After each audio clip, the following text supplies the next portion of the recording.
معاشی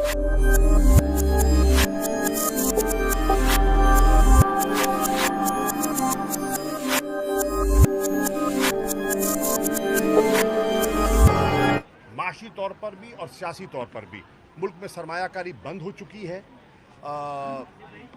جو کاروباری طبقہ ہے وہ پریشان ہے. تاجر سراپا حراج تھے, ان پر جو ریٹیلر فکس ٹیکس لگا دیا گیا تھا اس پر تحریک انصاف نے آواز اٹھائی تھی. میں نے بھی پریس کانفرنس کی تھی.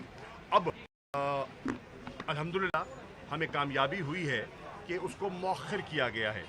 ہم سمجھتے ہیں, اور یہ ٹیکس لگایا گیا تھا مشاورت کے نمائندگان کو بلایا نہیں گیا تھا, ان پر مسلط کر دیا گیا تھا.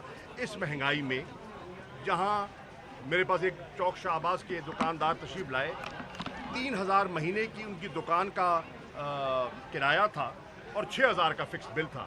تو 3000 کا دکاندار جو کرائے کا بل دیتا ہے وہ 6000 فکس ٹیکس کیسے دے گا؟ تو یہ بالکل میں سمجھتا ہوں کہ نامناسب قدم تھا اور اس کو فی الفور واپس ہونا چاہیے. اچھا سر, DGISPR کی جانب سے ٹویٹ کیا گیا ہے کہ قومی اداروں کی جو ہے وہ اس حوالے سے سوشل میڈیا پر کمپین چلائی جا رہی ہے, اور وہ جو 1-2 لوگ پکڑے ہیں وہ تحریک انصاف کی سوشل میڈیا ٹیم کے حصہ تھے. تو آپ اس حوالے سے کیا کہیں گے؟ تحریک انصاف کا بڑا واضح موقف ہے. ہم ان شہداء کو سلام پیش کرتے ہیں, اور جو لیفٹیننٹ جنرل سرفراز علی تھے, عمران خان صاحب ذاتی طور پر ان کو جانتے تھے, مجھے خود بھی ان سے ملنے کا موقع ملا. وہ ایک پروفیشنل سولجر تھے. میں سمجھتا ہوں ایک پاکستان کی فوج کا ایک جسے کہتے ہیں نا کہ نامور سپاہی تھے.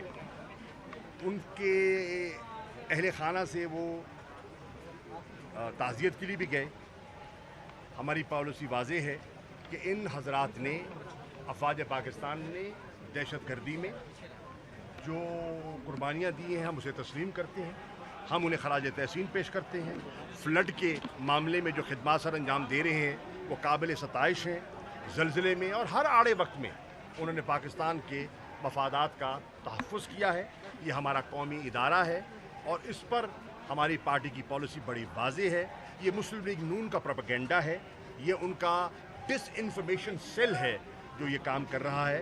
حقائق اس کے برعکس ہیں. ہم ان شہداء کو سلام پیش کرتے ہیں. سر, پاکستان تحریک انصاف کے کچھ جو رہنما ہیں وہ پاکستان تحریک انصاف کو چھوڑ گئے ہیں. کل انجینئر وسیم ممتاز نے پریس کانفرنس کہا تھا اگر مجھے ٹکٹ نہ ملی تو آزاد سید سے میں شامل قریشی صاحب کی بیٹی سے. ان کا حق ہے, ان کا حق ہے.